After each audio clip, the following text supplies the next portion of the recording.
Imagine standing outside at night on a quiet street. No storm, no thunder, no aircraft, nothing unusual at all. Then suddenly, directly above you, a metallic sound tears through the sky. Long, deep, unnatural, like a giant iron gate opening somewhere in the clouds. Many people describe these noises as apocalyptic trumpets.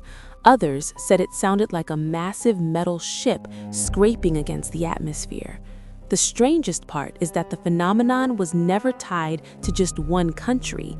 Similar recordings appeared in Canada, Germany, Ukraine, the United States, Russia, and remote desert regions, where witnesses swore the same tone rolled across the heavens. So here is the terrifying question. If all of them were mistaken, why did the sound feel so similar every single time? I remember the first time I saw one of those clips. I assumed it was fake, another edited video, another cheap internet trick. But the problem with these recordings is not what you hear first. It is what stays with you after the video ends. The same cold sensation, the same reflex that forces your eyes upward even when you know you are only listening through speakers. That is exactly what happened to investigative journalist Adam Mansour. Adam did not believe in mysterious sky signs, secret warnings, or supernatural explanations. He trusted documents, metadata, locations, timelines, sources. Then one night, he received an audio file from an anonymous sender with a single line: "If you hear this above your city, do not look up." The message reached him at 2:13 a.m. The file name was SKY_07_final. Adam opened it expecting nonsense. The first few seconds were only wind. Then came a short pause, then the sound. A deep metallic call that did not feel like it came out of his laptop at all. It felt like it emerged inside the room. Adam stood up instantly. He played it again, then a third time. That's when he noticed something more disturbing. Beneath the main metallic layer, a low, repeating frequency pulsed in a fixed pattern. Not random interference, not environmental noise, a pattern. That was the moment Adam made the decision that changed everything. He sent the file to an old friend named Lila, a specialist in sound restoration and forensic audio analysis. Lila was the kind of person who trusted waveforms more than witnesses. If she could not measure it, isolate it, and break it into layers, she did not accept it. 2 hours later, she sent back a short voice message, but something in her tone had shifted. "Adam, I don't know what this is yet, but I can tell you one thing. It is not normal, and it is not the easy fake people assume." When he met her the next morning, she had the recording open on a large monitor, its waveform frozen on screen, and she looked like she hadn't slept. Lila explained that the sound contained overlapping frequency bands that should not have held together like that in open air unless the source was enormous. But the truly disturbing part was not only its power, it was its spread.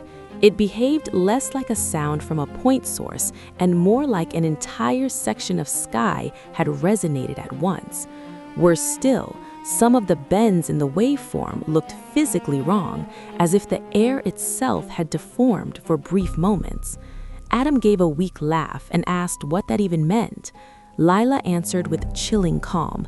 Either we're looking at an atmospheric phenomenon we still don't understand, or something is producing frequencies strong enough to make the whole sky ring. That was how the investigation began. Adam and Lila gathered every video they could find, including the ones people had dismissed years earlier. Their first shock was discovering how old some of the uploads were. These were not all recent viral clips. Some had been posted long before the trend even had a name. Different countries, different devices, different weather, different people, no visible connection, and still the same acoustic fingerprint kept appearing. A drawn-out metallic blast, followed by an impossible echo, then a low trembling undertone like the earth itself was groaning somewhere beneath the recording. After filtering out hoaxes and obvious edits, 7 recordings remained that they simply could not dismiss. When they pinned the 7 locations on a map, the first truly horrifying pattern appeared. The points were not random. 6 of them lay uncomfortably close to areas known for magnetic anomalies, deep water formations, ancient stone landscapes, or long histories of local legends.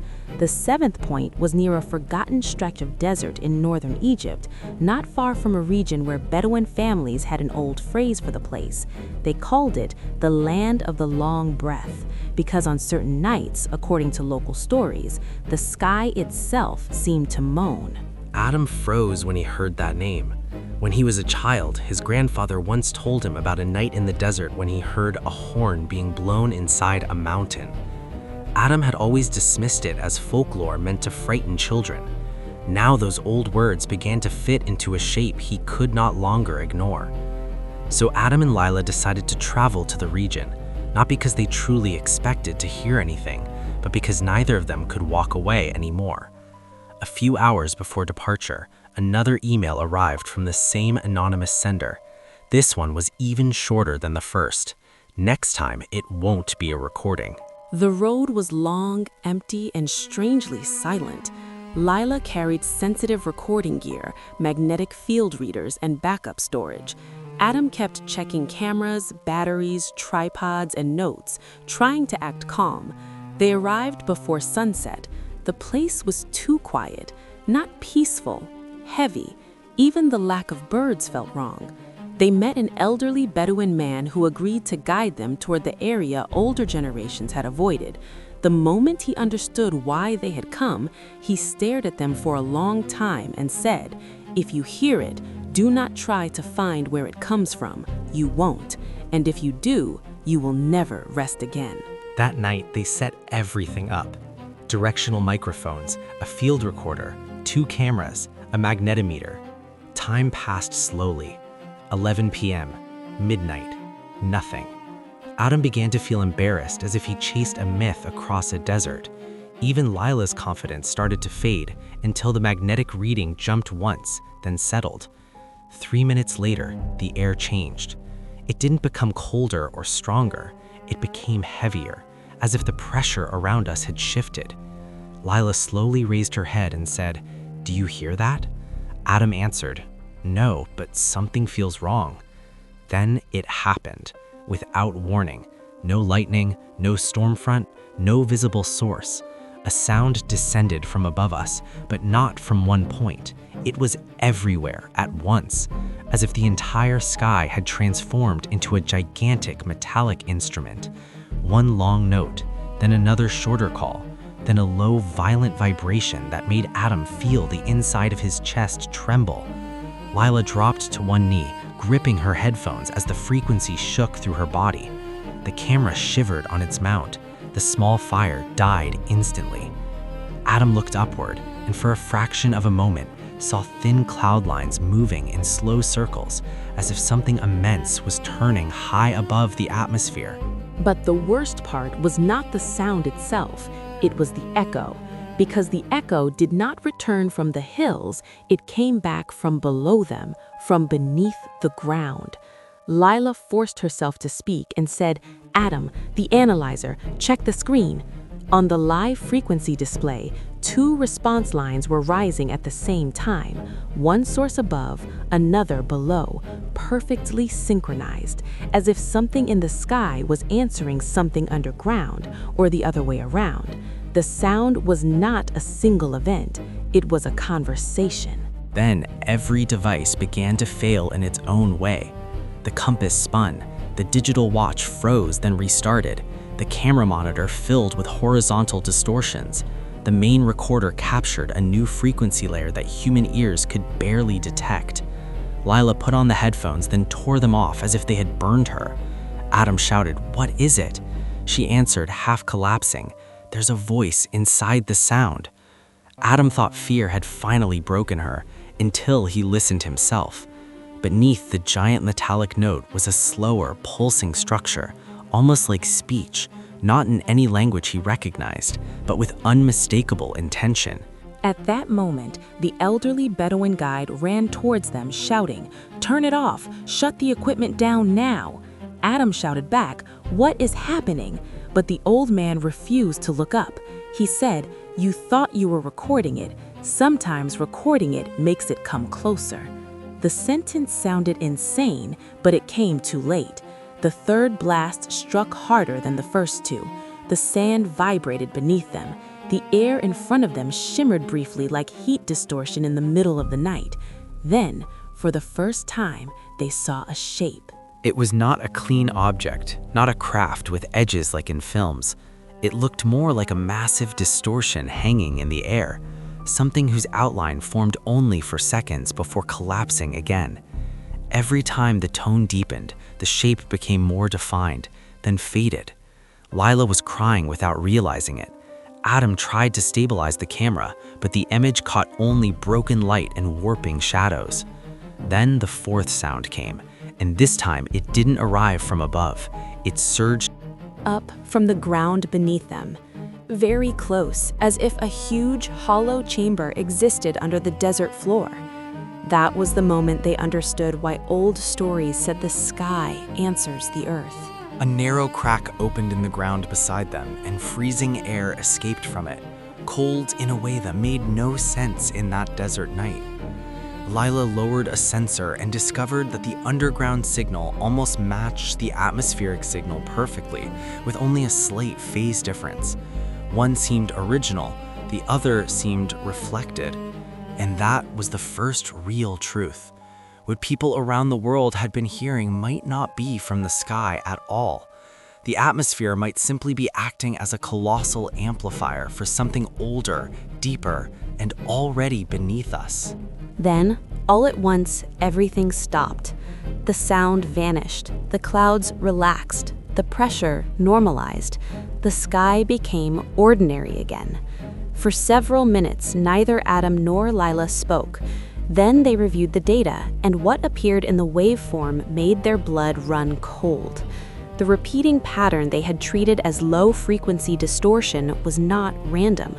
After processing, it resolved into a primitive digital sequence: 7 pulses, then 3, then 7.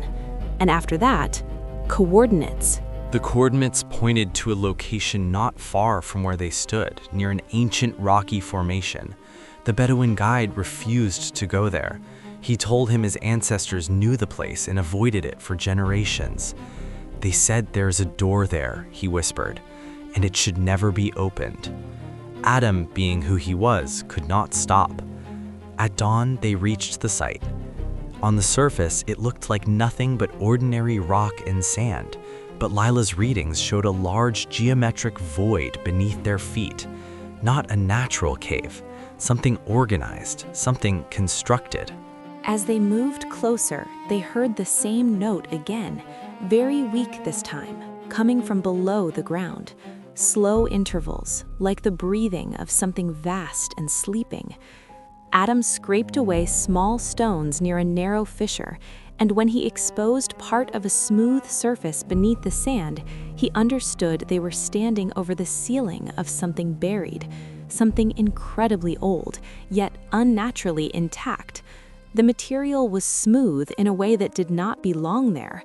Carved across it were lines that looked unlike any known script, but disturbingly similar to the curves Lila had isolated in the frequency analysis. Lila photographed the marks and compared them to the waveform. She went pale. It was the same pattern, the same rise and collapse, as if the sound was not merely a phenomenon, it was language, a language carved in stone, repeated in the air, and detected in scattered regions across the world.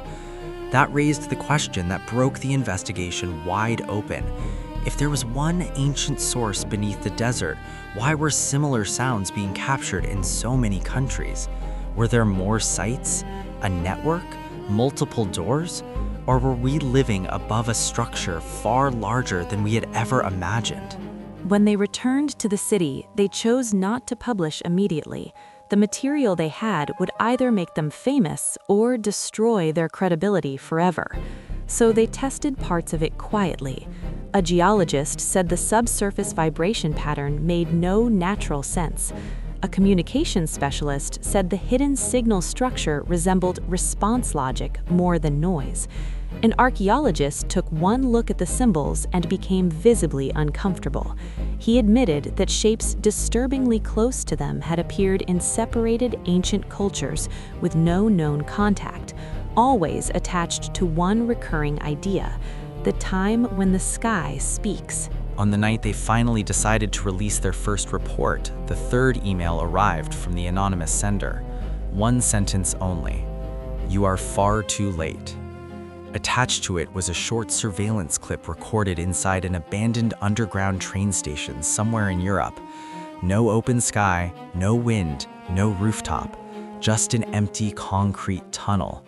The camera shook once, and then the exact same metallic sky sound erupted from inside the tunnel itself. Adam watched the clip 5 times in silence. Then he turned to Lila and understood at last that their worst assumption had been too optimistic. If the same sound could appear underground in a sealed tunnel, then the entire world had been asking the wrong question. People kept asking, what is making that sound in the sky? But the real question was far worse. Why do we sometimes hear it in the sky if it might actually be coming from somewhere deeper? Beneath cities, beneath deserts, beneath the sea, beneath all recorded history. Of course, the recordings spread. Some people believed them, some mocked them, some called them sound design, government experiments, atmospheric stress, mass panic, religious signs, or end times warnings. But Adam and Lila no longer cared about the argument. They had heard the real thing. They had seen the sky answer the earth, or the earth summon the sky. Since that night, every time a new recording appears from any country, Lila runs only one test before anything else. Is there a response from below? Because if the underground response is there, then the sound is not a warning, it is an activation. And the most horrifying detail of all came weeks later in a 10-second file sent to them with no return address. Total darkness, the same low pulse, then the whisper of a small child speaking Arabic with impossible calm. It isn't coming. It has been here for a very long time.